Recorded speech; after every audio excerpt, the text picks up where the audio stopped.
Okay my dear student of class 6, how are you बेटा। I hope कि आप सब बहुत बढ़िया होंगे।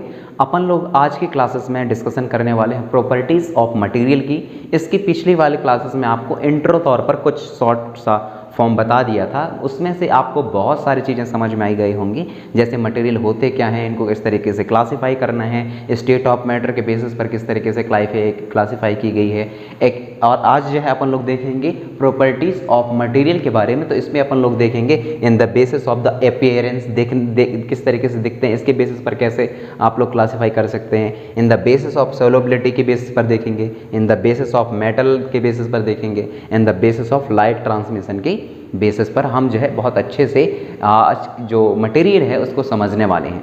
तो चलिए टाइम को वेस्ट नहीं करते हैं और आज की क्लासेस स्टार्ट करते हैं। ओके बेटा, so properties of materials in the basis of 4 things.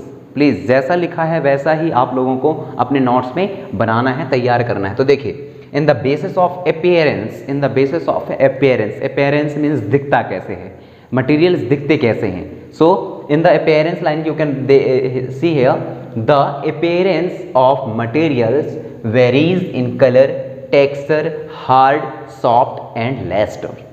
appearance के बेसिस पर जो है मटेरियल को भी कई अलग अलग तरीके से क्लासीफाई की गई हैं। वो हो सकते हैं सम मटेरियल्स में भी लेस्टर हो सकते हैं, मीन्स शाइनी हो सकते हैं, some materials are non lustre. Okay, some are the different types of the colors and some materials are the different in the textures, okay, and some are the hardness, have more hardness and some are the have more softness। so in the basis of appearance के basis पर भी अपन लोग जो है इसको normally और कई भागों में डिवाइड कर सकते हैं। जैसे कि मैंने अभी बताया किसके हार्डनेस के बेसिस पर यदि देखें तो कौन कौन से मटेरियल आएंगे, उसमें आप एग्जांपल लिख सकते हैं। सॉफ्टनेस के बेसिस पर देखें तो उसमें कौन से एग्जांपल आएंगे, ये भी बात लिख सकते हैं। एंड देन कलर के बेसिस पर देखें तब भी मटेरियल को अलग अलग टाइप्स में, उनकी वैरायटीज़ में अलग की जा सकती हैं। टेक्सचर के बेसिस पर देखें तो उसमें भी आप लोग अलग अलग तरीके से देख सकते हैं। Okay, now second one is that what बेटा, सॉल्युबिलिटी। सॉल्युबिलिटी मीन्स होता है घुलना, solubility means होता है घुलना, soluble form to the soluble with the water। any materials which are soluble in water, some materials are soluble and some material are non soluble। you know I hope you know about it। okay, so which one is a soluble and which one is a non soluble, take us some example। okay, so in the under the solubility or second properties basis, so in the basis of solubility depend on the soluble and unsoluble in water। जो solubility है, घुलना, वो अपन लोग देख सकते हैं कौन से मटेरियल solubility को शो करते हैं एंड समवन और कौन से नहीं करते। तो वो कौन कौन से हैं देखें, water such as salt and sugar are the soluble materials। जो सॉल्ट है और शुगर है यह soluble मटेरियल के अंतर्गत आते हैं, but rubber and chalk are not. rubber and chalk, it is never dissolve completely with the water, that's why the rubber and chalk both are the unsoluble in water। now और भी examples हो सकते हैं जिसको आप इनमें शामिल कर सकते हैं।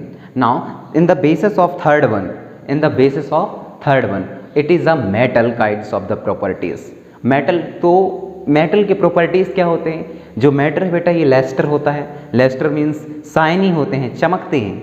ओके, मेटल की और भी प्रॉपर्टीज़ होती हैं, जैसे कि metal are conduct electricity and heat, electricity और हीट को अपने ऊपर से जाने देता है। देन मेटल की और भी प्रॉपर्टीज़ है जिसमें आता है they are metal are the what बेटा, ductile character। ductiles means those character which where the drawn into the wire, any metals it is drawn into the wire। मतलब ductile means वो सारे करेक्टर, ये metal के character जिसके through उन मेटलों को convert कर दिया जाता है एक पतली वायर में। तो ये प्रॉपर्टीज जो है क्या कहलाती है आपकी, ductile. Some metals are the malleable. What is the meaning of malleables? Malleables means turn the metal into the thin sheet. जो मेटल है उसको थिन शीट में कन्वर्ट किया जा सकता है। और यदि इस तरीके से यदि प्रोसेस वह सामने आती है तो उसको अपन लोग क्या बोलते हैं, मेल्यूबल प्रॉपर्टीज बोलते हैं। एंड मेटल के और इसका कैरेक्टर क्या है बेटा, they are sonorous. sonorous means produce sound when it hitted by the hammers। जब कभी भी इसको हार्डनेस चीज़ों से पीटी जाती है मेटल्स को तो वो साउंड प्रोड्यूस करता है, रिंगिंग साउंड प्रोड्यूस करता है।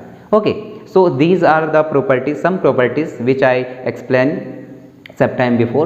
so these are the properties of common metal, but here we can understand in the basis of metal and non metal।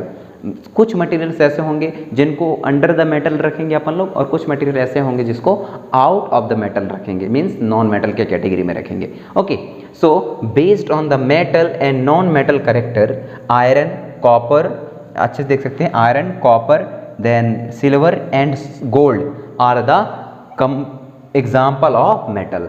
अभी कुछ पहले मैंने एग्जाम्पल दी, जैसे आयरन हो गया, कॉपर हो गया, देन सिल्वर हो गया, देन गोल्ड हो गया। These are the some example of metal.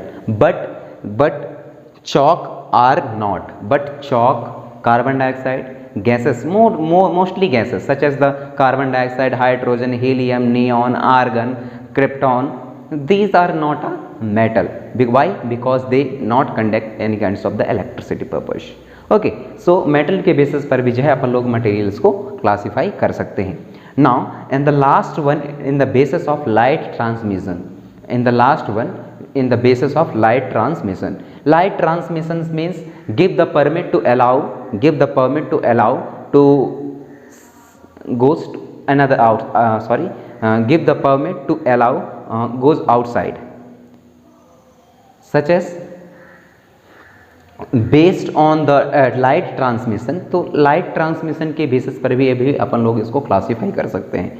In the basis of light transmission में अपन लोग बात करेंगे एपेक्यू की, ट्रांसपेरेंट की एंड ट्रांसुलेंट की। ओके, तो किस तरीके से है? इन the basis of the light transmission through object, यदि किसी भी ऑब्जेक्ट के थ्रू लाइट वन प्लेस से अनदर प्लेस तक विदाउट एनी डिस्ट्रैक्शन यदि वो चली जाती हैं तो इसके बेसिस पर भी जो है अपन लोग इसको क्लासीफाई करते हैं। सो लाइट ट्रांसमिशन के बेसिस पर मटेरियल को अपन लोग 3 अलग अलग भागों में क्लासीफाई करते हैं। वो क्या कौन से हैं? एपेक्यू है, ट्रांसुलेंट है और ट्रांसपेरेंट है। What is the meaning of opaque, transparent and translucent? Opaque means इसमें light transmission one side to another side नहीं जा सकता। सच एज एक बुक ले लीजिए, बुक के एक साइड से दूसरे साइड कोई भी लाइट का पार्टिकल नहीं मूव कर सकता, इसकी वजह से हमें वहाँ चीज़ें दिखाई नहीं देती। ओके, लाइट मूव ना होने की वजह से। बात करते हैं ट्रांसपेरेंट की, तो ट्रांसपेरेंट में क्या होता है? एक साइड से दूसरे साइड आप देख सकते हैं। नाउ ट्रांसुलेंट में क्या होता है? कम दिखाई देता है।